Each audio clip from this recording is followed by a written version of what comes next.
Okay, here's our second resistor-only circuit example. This is Tipler and Mosca edition 6, chapter 25, problem 72. We've got a circuit here. The battery in the figure has negligible internal resistance. Find the current in each resistor and the power delivered by the battery. So I've just gone ahead and set up a circuit analysis table. We're going to start by finding the equivalent resistance and analyze like we usually do. So I'm going to start by putting in some voltage things. I'm going to choose the point at the bottom of the battery is 0 volts. This is equivalent to putting a ground there. I'm going to choose the point at the top of the battery is 6 volts. So the entire bottom, because there are no circuit elements there except for wires, has a total, the continuous potential is 0 volts. But the top, I don't know the middle yet. I don't know what this voltage is yet. Also, looking at it, we can see that R2 is in parallel with R3, which is also in parallel with R4. We know that because they all share the same top point. There's nothing but wire from each resistor to that location, and ditto with the bottom. They all share the same bottom point. They may have some extra wire in there, but there's nothing else.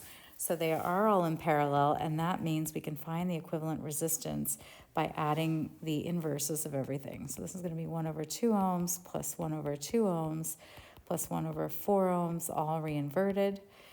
And this one's easy enough to make into common denominators. It looks like it's going to be 2/4 plus 2/4 plus 1/4, which adds up to 5/4 ohms, then reinverted. So the total equivalent resistance is 4/5 ohms, or 0.8 ohms.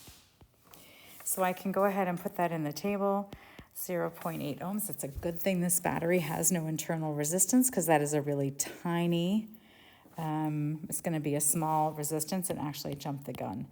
That's only the equivalent resistance of those three, so I have to include R1, which is 3 ohms, and then I've got this, which is 0.8 ohms, and so the total is 3.8 ohms. So I know the total load on the battery. That means I know that the potential drop across the 3.8 ohms is 6 volts, which means that, okay, I can use Ohm's law to find the current through that equivalent resistance, giving me the current out of the battery. So 6 volts equals the current coming out of the battery times 3.8 ohms. Solving for I gives me 1.5789 blah, blah, blah. That's not a pretty number. I'm going to round it to 1.58 amperes. So that's how much current is coming out of the battery. It's 1.58 amps of current. So that same current goes through the 3 ohm resistor, which means we can figure out what the potential drop is across the 3 ohm resistor. So the change in potential across that 3 ohm resistor is 1.58 amps times 3 ohms. And when I do that,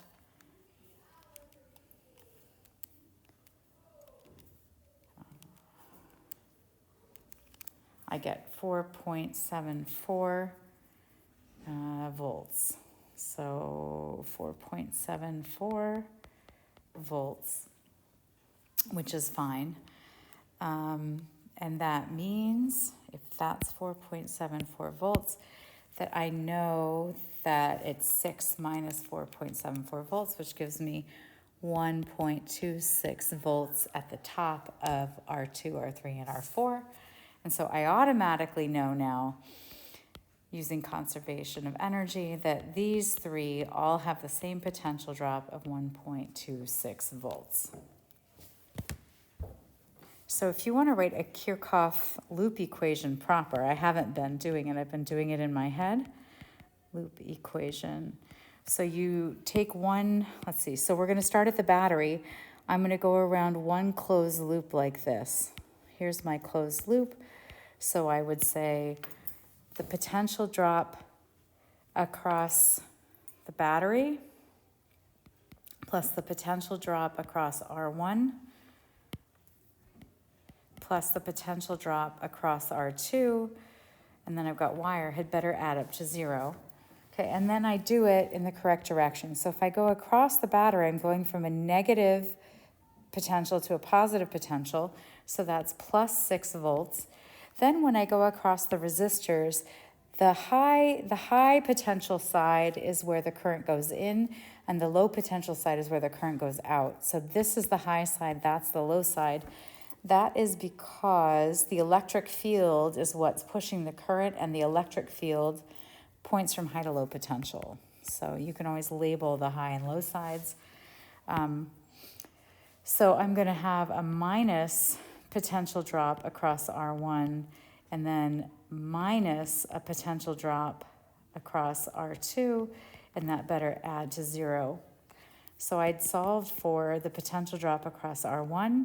It was 4.74 volts, and then I can solve for the potential drop across R2, and that's how I got 1.26. So instead of the loop I chose, you could choose a closed loop that goes through the battery R1 and R3. That would be another closed loop. Or the battery R1 and R4. That's a third closed loop. And so you can see by that, if I replace VR2 with VR3 or VR4, I'm going to get the same number for each of those 3 potential drops. So once I have R1's potential drop and R1's resistance, I can find the current by dividing potential by resistance. So this one, sorry, I'm finding the current. So R1 has a current of 1.58. R2 is 1.26 volts divided by 2 ohms. This is a current of 0.63 amps. R3 is going to be the same, 0.63.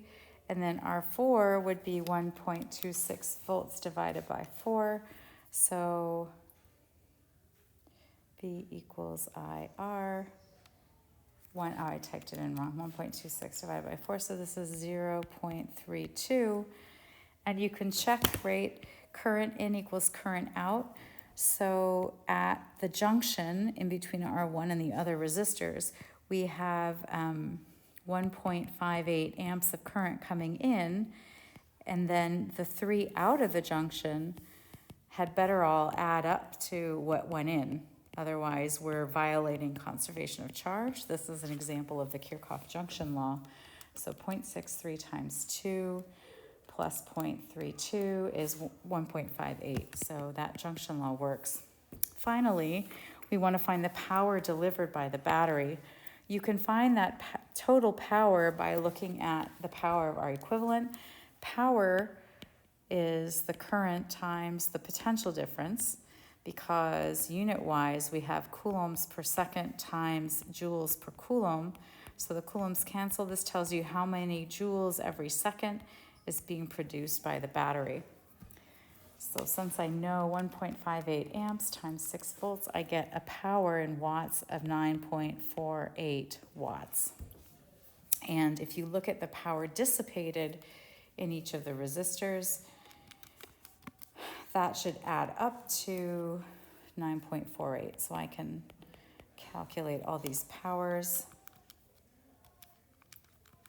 These are the same for both, 0.79, 0.79. 0.40. So do these all add up? 0.79 plus 0.79 plus 0.4, 9.47. So within rounding error, yes, they do. So that's good.